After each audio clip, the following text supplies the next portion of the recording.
Assalamualaikum warahmatullahi wabarakatuh. Salam Pramuka. Pada hari ini saya akan menyampaikan materi Pramuka, di mana materi ini berhubungan dengan peringatan Hari Sumpah Pemuda di tahun 2021 ini. Nah, kita melihat tema dari Sumpah Pemuda itu yaitu bersatu, bangkit, dan tumbuh. Nah, itu tema yang akan kita kupas pada hari ini berdasar metode kepramukaan. Dalam metode kepramukaan, kita mengenal adanya sistem Among. Nah, di mana sistem Among ini adalah cara gerakan pramuka untuk menyampaikan. Agar apa? Generasi muda, generasi penerus ini mampu menjadi sebagai pemuda sekaligus agen pembaharu.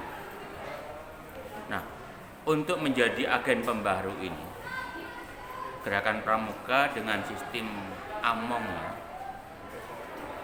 membuat sebuah kerangka dari sistem Among ini yang kita rasanya tidak asing lagi mendengar istilah ini. Ing ngarsa sung tulodo, ing madya mangun karso, tutpuri handayan. Nah, dari ketiga slogan ini, dari ketiga moto ini, itu membuat bahwa pramuka ini lebih berkembang, lebih menjadi sebagai Ching Agen, sebagai pemuda pembaharu. Untuk itu, di pramuka tadi saya katakan ada istilah ingarso sung tulodo. Artinya apa?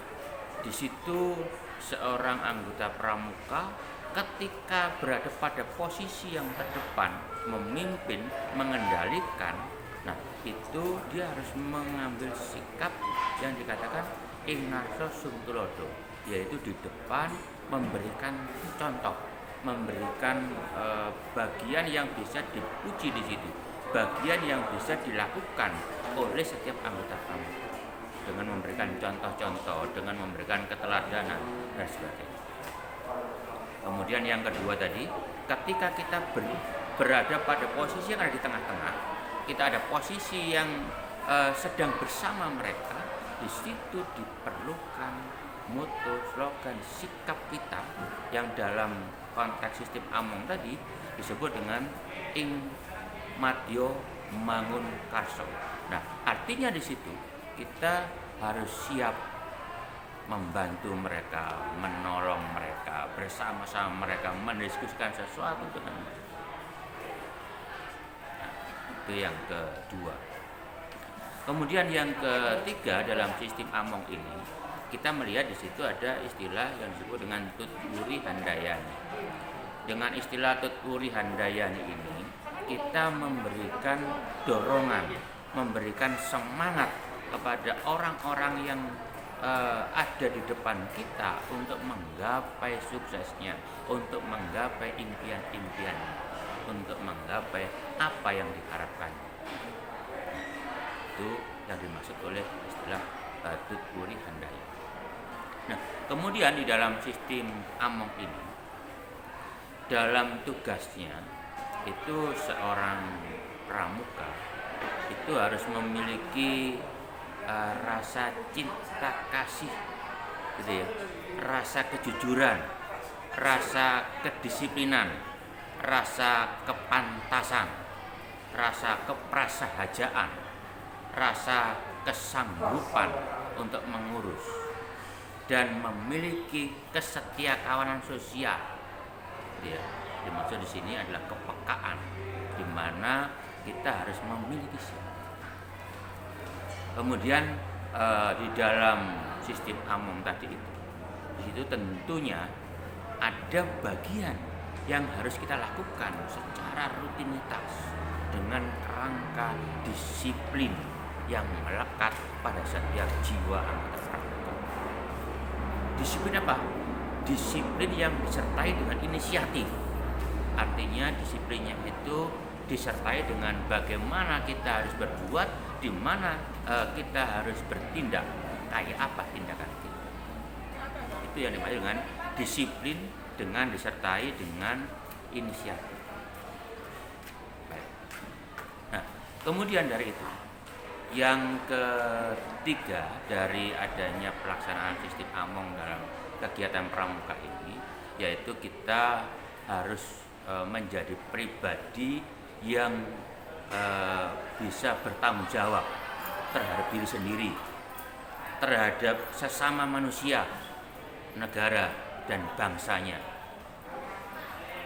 alam dan lingkungannya, serta terhadap Tuhan yang Maha Esa. Kita harus bertanggung jawab terhadap semua itu, terhadap apa yang kita lakukan di situ. Nah, kemudian di dalam gerakan pramuka juga dijelaskan di situ bahwa di dalam sistem Among tadi itu kalau bisa saya menggambarkan, ada sebuah persegi panjang gitu, kita ambil garis diagonal, yang di bagian atas itu adalah perannya seorang pembina, kemudian yang di samping itu adalah peran peserta didik. Di mana peran pembina dan peran peserta didik ini itu merupakan bagian yang terintegrasi di situ, bagian yang saling kait-mengkait di situ. Kait-mengkaitnya di mana? Di situ dari potongan tadi, persegi panjang tadi kita bagi dua. Bagian yang sebelah kiri, bagian yang irisannya di bawah tadi, itu adalah bagian untuk siaga dan untuk penggalang. Kemudian yang bagian kanan untuk penegak dan pandega. Artinya apa di situ? Jadi di situ untuk penggalang dan penegak, karena kakak adalah anggota penegak semuanya, maka di situ peran pembinanya itu tidak lebih besar dari peran peserta didiknya. Jadi lebih banyak peran peserta didik, jadi inisiatif itu diberikan oleh peserta didik, kemudian pembinanya untuk apa di situ? Untuk mengarahkan. Barangkali ada sesuatu yang tidak benar, ada sesuatu yang salah di situ. Nah, itu yang perlu ditegakkan, itu yang perlu diluruskan. Sehingga ini diingat ya, dalam gerakan pramuka itu selalu ada unsurnya anggota dewasa. Jadi selain peserta didik, di situ ada peran peserta dewasa atau anggota dewasa. Nah, itulah yang disebut dengan pembina. Jadi pembina di situ tugasnya adalah mengarahkan. Kemudian tugasnya adalah memotivasi, memberikan dorongan, memberikan contoh dan pelajaran. Nah, itu yang bisa saya gambarkan tentang adanya sistem Among. Kemudian kembali ke tema Sumpah Pemuda yang kita ambil pada kesempatan ini, yaitu bersatu, bangkit, dan tumbuh. Nah, tadi itu saya katakan bahwa pramuka dengan pola pembinaannya tadi, dia terlatih untuk melakukan sesuatu, untuk menjadi suri teladan, untuk memberikan contoh, untuk memberikan dorongan, untuk memberikan semangat di situ. Disitulah peran generasi muda yang namanya anggota pramuka ini untuk menjadi agen pembaharu atau pemuda pramuka dalam hal ini sebagai agen perubahan. Kita yang harus merubah, mulai dari diri kita sendiri. Diri kita sendiri yang merubah itu, merubah pola pikir kita, merubah mindset kita, gitu ya, agar bisa menyesuaikan dengan kondisi yang ada, dengan keadaan yang ada, gitu ya. Nah, tentunya perubahan ini kita harus mengikuti kaidah, harus mengikuti aturan, harus mengikuti norma-norma yang ada di situ, sehingga kita menjadi orang yang berperilaku sesuai dengan Allah.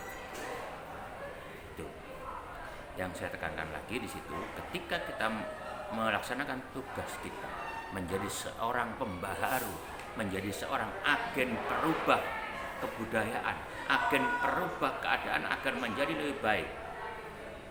Nah, itu yang kita lakukan.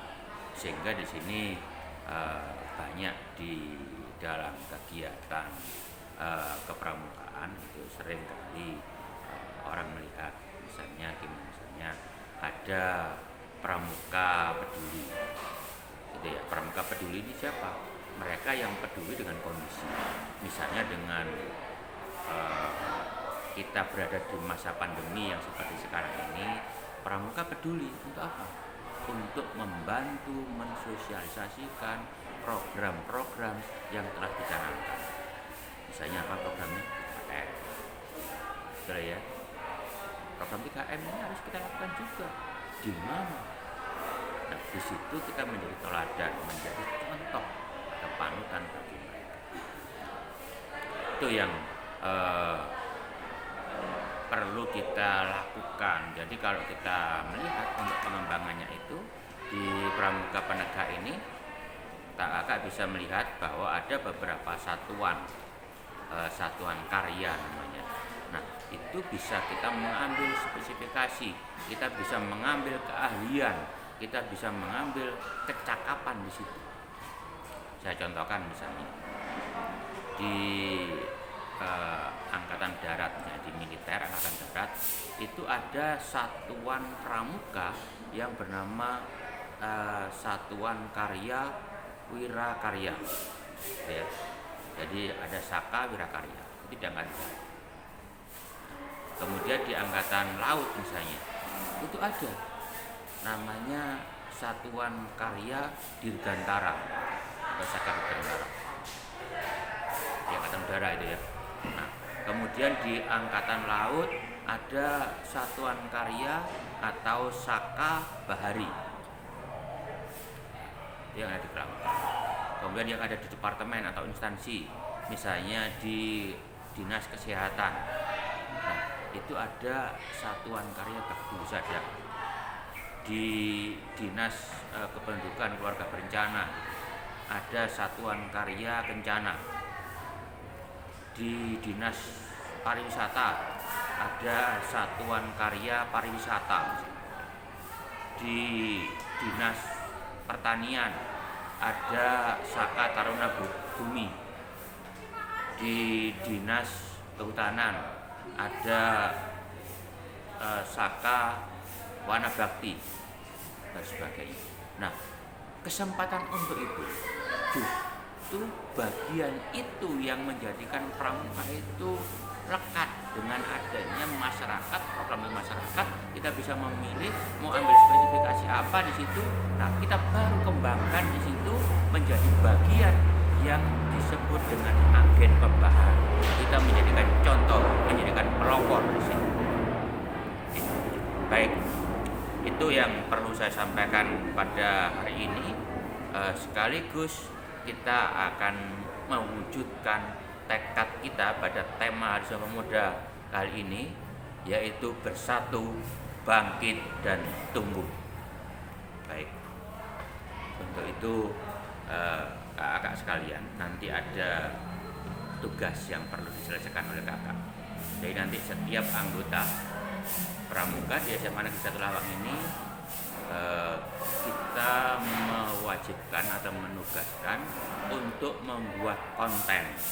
Nah, di mana konten ini berhubungan dengan Sumpah Pemuda tadi. Nah, kemudian kontennya tadi dibuat minimal durasinya setengah menit gitu ya, atau 30 detik minimalnya. Kemudian di mana diuploadnya di konten pertemuan ke-13. Diupload, linknya adalah brawirawi.web.id. Oke ya, ingat ya. Tugasnya dikumpulkan di link yang saya sebutkan, yaitu brawirawi.web.id. Oke, baik. Saya akhiri pertemuan kali ini dengan kata penutup. Wassalamualaikum warahmatullahi wabarakatuh. Salam Pramuka.